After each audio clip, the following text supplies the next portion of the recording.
Welcome to the Cruise Retreat Podcast. My name is Rita M. Perez, and I'm a triple certified travel advisor.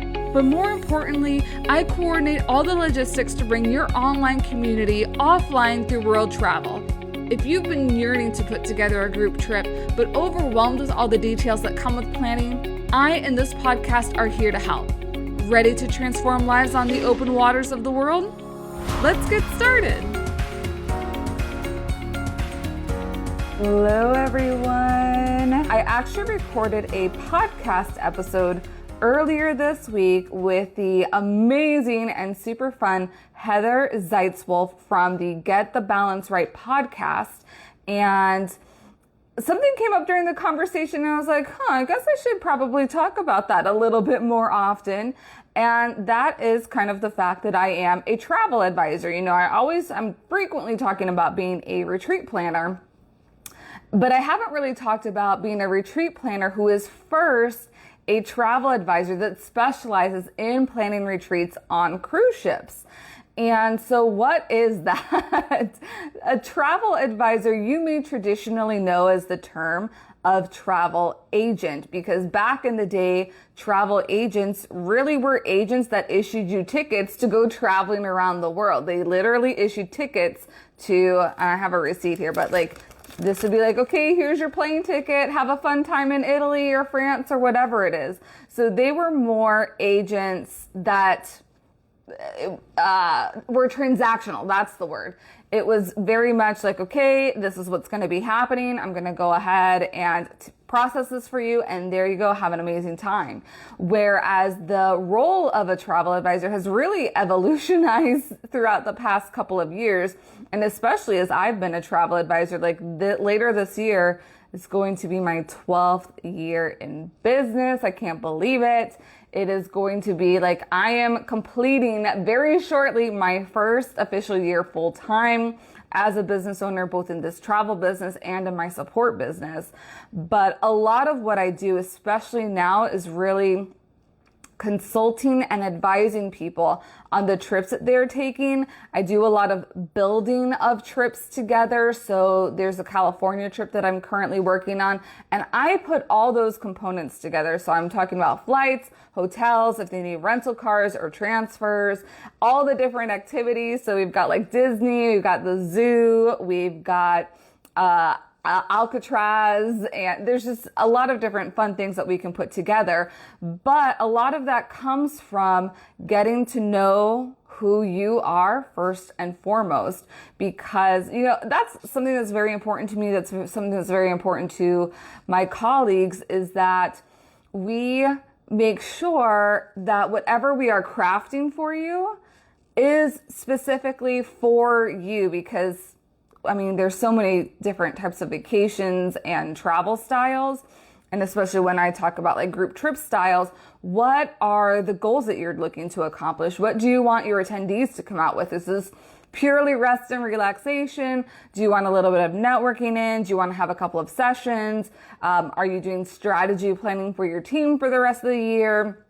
What are those goals? Because those goals, and especially if we go back into personal also, are what kind of vacation do you want to have? A cruise to Alaska is going to be vastly different than a cruise to the Provence region in France, and it's going to be very vastly different to a Caribbean cruise. And similarly, depending on what type of cruise then you're going to be going on, it's going to be very different, ultra luxury river cruise through France versus, a contemporary in Alaska versus a premium luxury type ship in the Caribbean. Those are all very different experiences. So we need to get to know you first so that we can pair you up. We are like the travel matchmakers, so that we can pair you up with the perfect location, the perfect cruise ship, the perfect hotels, the perfect experiences that you'll be sharing in when you are in destination. Because if we don't firstly do that, you may not have a great time on your trip. And that's our priority, is to make sure that you're having an excellent time, especially for what I do. I want you to have an amazing time. I want you to look like a rock star to your clients or to the people that you lead. And it shouldn't be any surprise, but I want that to be happening because I want to make sure that you're successful, and I want to make sure that you're coming back and you're always traveling year round, whatever it may be. If we don't do that, then we're not in business. But this should be very apparent to any business owner. If you are not providing an excellent service, you're not in business. So that is kind of how we work. That's the foundations. Once we have started working with you, I know a big question, and I answered this on Linda Healer's Normal Lies podcast is, well, then how do you get paid? Because, you can book things yourself on the internet. Excuse me. You can book things yourself on the internet, or you can use a professional. And it's just like using any other professional. A plumber will come here. I use the plumber example all the time. A plumber will come here, will charge me $100 to work on the clogged toilet, or work on switching out my sink, or hook up new washer, whatever it may be. Modern day travel advisors are working very similarly to that. So once we've kind of figured out what you want, if you want to move forward in the planning process with working with a travel advisor, there are travel management fees that need to be paid. And once those are paid, then we begin the planning process, which is where we dig in deeper to look at the different options. So if I'm looking for a corporate retreat that's sailing the Caribbean, I need to be looking for specific dates that we've already discussed, date ranges. I need to look at what ships are out there. What ports are they sailing from? What ports are more ideal for my client? And so like that deep dive kind of goes into to see the scope of what is out there and what's available, especially in these days, because things are becoming even more limited. It's like a funnel, and everybody is wanting to get out there.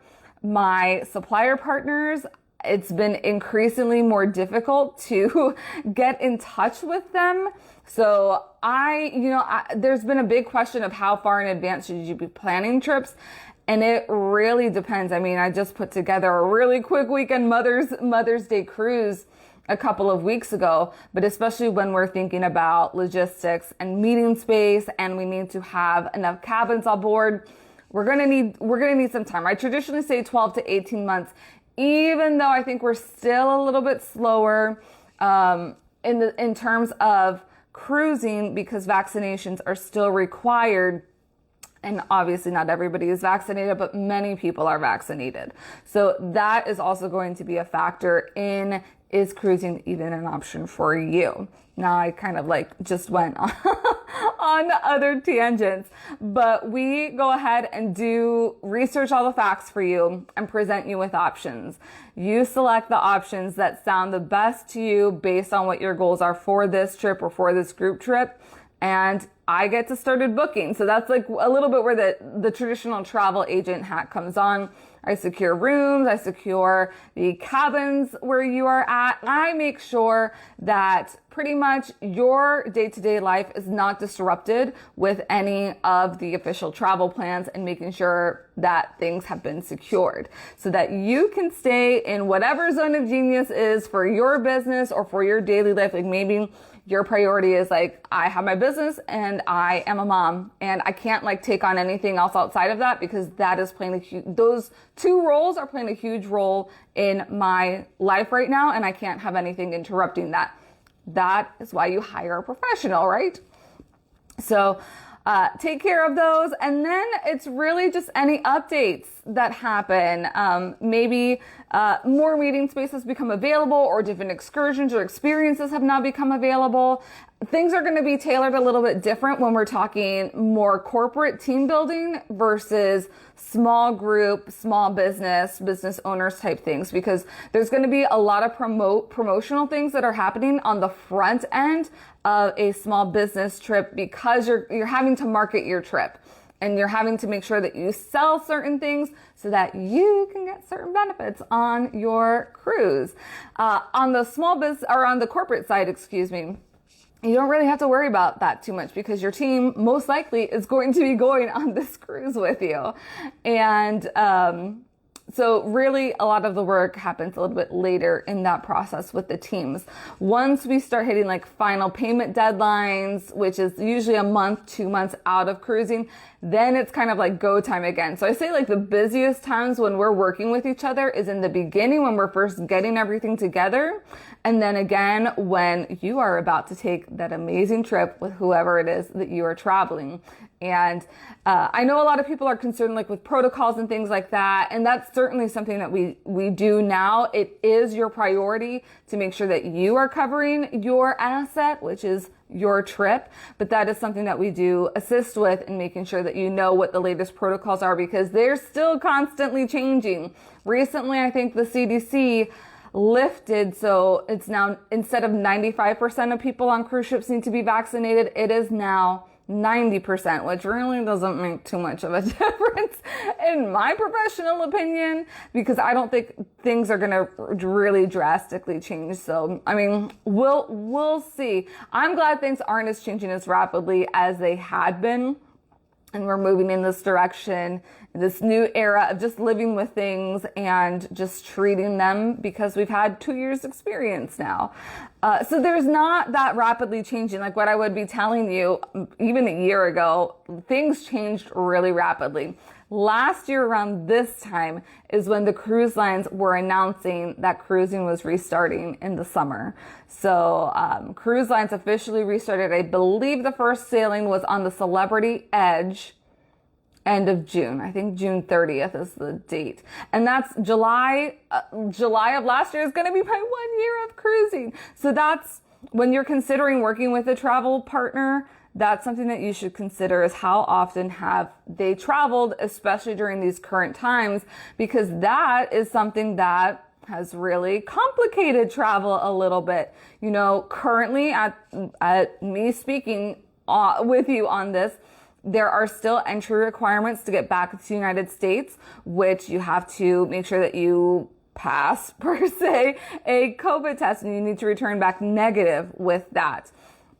Hoping that gets lifted. I really hope that gets lifted soon, because it really is just a pain. It adds extra days, adds extra expenses, which, unless you work for yourself or unless you work remotely and you've brought your laptop or whatever with you, can be quite of a pain to be stuck in a different country outside of your own. And especially if you have other obligations that are at home, it can be really challenging. So fingers crossed that is lifting soon. I heard May 18th that may be happening. So just putting a feeler out there, May 18th, 2022, there might be some news about that, which would be an excellent birthday present if I do say so myself. But so that is kind of the lifestyle, or the life sequence. What's the word that I want to use? Yeah, I guess life cycle of working with a travel advisor for your trip. So we've covered a little bit about what first happens. What does a travel advisor do in the pre-planning process, consultation process, scoping out a couple things, presenting you with a proposal, preparing you for your trip, and then your trip has happened, and we are always on standby when your trip is happening. If it's not ourselves, we work with so many different colleagues. Like right now, I'm on call for one of my travel agent partners because she is traveling in Europe, and then I've been doing that frequently, thankfully. And it's always returned back to me. So fear not. Even when I am traveling abroad, I do make sure that someone is covering me here if I cannot assist you while I am abroad. So if anything should happen while you are away. The other thing is, and I recently received this question too, do I travel with my groups? And it depends. I would love to travel with every group because duh, but it is not, there's sometimes where it is not necessary. I know that my travel suppliers are going to be doing or taking very good care of you. So I have full faith in that. The benefit of me traveling with you is that you can, again, have something off your plate. You don't have to worry about different last minute items or making sure that the meeting space is set up exactly how you need it to be set up. You don't want to be the liaison between the cruise line and yourself and your group. That is usually what I do. And it is a big help for especially the larger groups that have a lot of components. Like they're needing a lot of meeting space or audiovisual assistance on board. So, all right, let me know, what are your questions in working with a travel advisor? I hope this was a really great overview of the job that we actually do and the benefit that you can get from working with a travel advisor instead of planning travel on your own. Now, I know there's many of you out there that love the different planning components. I have also worked with many people who are just like, I want this cruise. Can you get me this cruise? And they take care of everything on your own. So if that sounds like you and you just want to support me in that way, because that's the two ways that travel advisors, mainly that travel advisors get paid, is through our professional travel management fees and through commission. So I will always do that as well and assist you there if you're not needing like the full scope and the full guidance. All right, that is it for me for this week. Please make sure to email me if you have any questions or comment below. You have an amazing week, especially an amazing weekend, and I will see you next time. Bye. Thanks for joining me on the Cruise Retreat podcast. Please subscribe and leave the show a rating so more team and community leaders like yourself can get access to these episodes. See you next week.